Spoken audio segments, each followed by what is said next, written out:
So, everyone, I know it's a tough time, but this time of year, so many faiths talk about redemption, rebirth, talk about charity, talk about resiliency. That's what so many of the faiths are centered on, and we really focus on it this time of year. Please focus on those thoughts as New Yorkers, because New Yorkers have been doing all those wonderful, generous things for each other.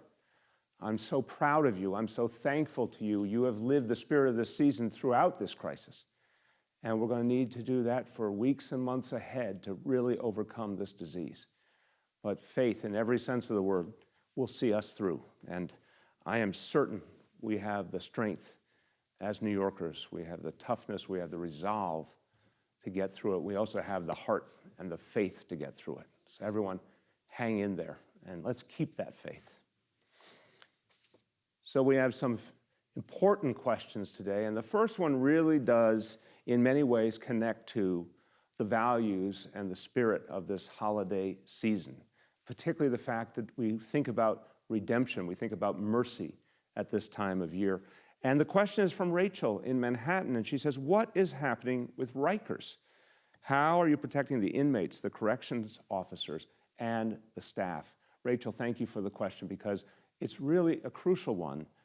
Folks in our jails, we're supposed to be redeeming them. We're supposed to be helping them back to a better life. And all the people who protect them and do the important work in their jails, we value them so much any time of the year. They've been doing especially hard work during this crisis. But there's a humanitarian issue here. I felt strongly as this crisis developed that we had to make sure that as many people who could responsibly be let out of our jail system as possible would be released, especially those with profound health problems that could endanger them in this moment.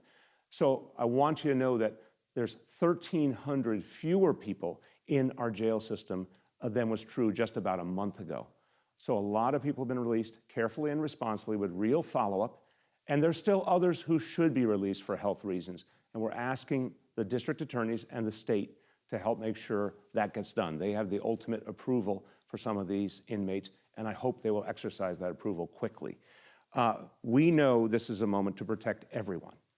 And for our correction officers who do such important work, we're making sure they get the N95 masks or the surgical masks they need so they can be safe. We're making sure to screen every officer before every shift to make sure they're healthy. We're making sure that all of the surfaces in our jails are cleaned constantly. And it's important to recognize we also have tremendous healthcare workers in our correction system, correctional health, part of health in hospitals, making sure everyone is safe. They've been asked to do a lot. They're doing an amazing job. The next question comes from Meredith, and she says, what do I do if I need to take my kid to an emergency room for stitches or a broken bone? Well, look, Meredith, great question. And in any urgent emergency where a life may be at risk or very, very serious injury or disease, if a doctor says go to the emergency room or you know a life's in danger, always, of course, still go to the emergency room. But for things that may not require the emergency room, urgent care or going to a doctor's office is a better option because we want to keep you and your family safe. Going to the emergency room at a point where so many COVID-19 patients are coming into our hospitals obviously comes with additional dangers and exposure. We would like to keep people away from emergency rooms unless they really, really need to be there. So urgent care, a doctor's office for a lot of things will work. If something is truly serious, of course go to the emergency room.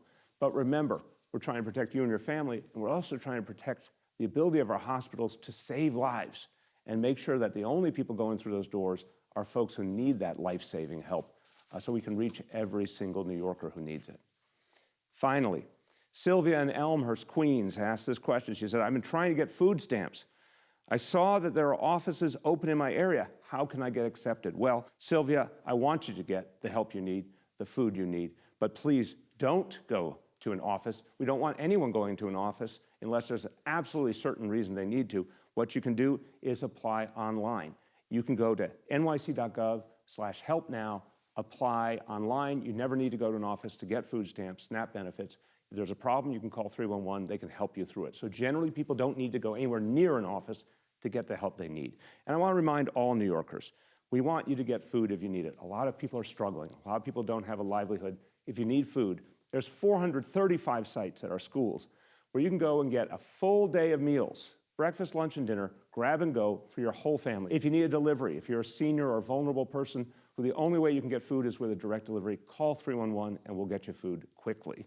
And remember, the bottom line is in this crisis, we will not allow any New Yorker to go hungry. Anyone who needs food, anyone will get the food they need. That is my pledge to you.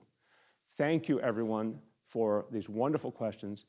Keep them coming. I'll keep giving you answers, and a safe and happy holiday to all.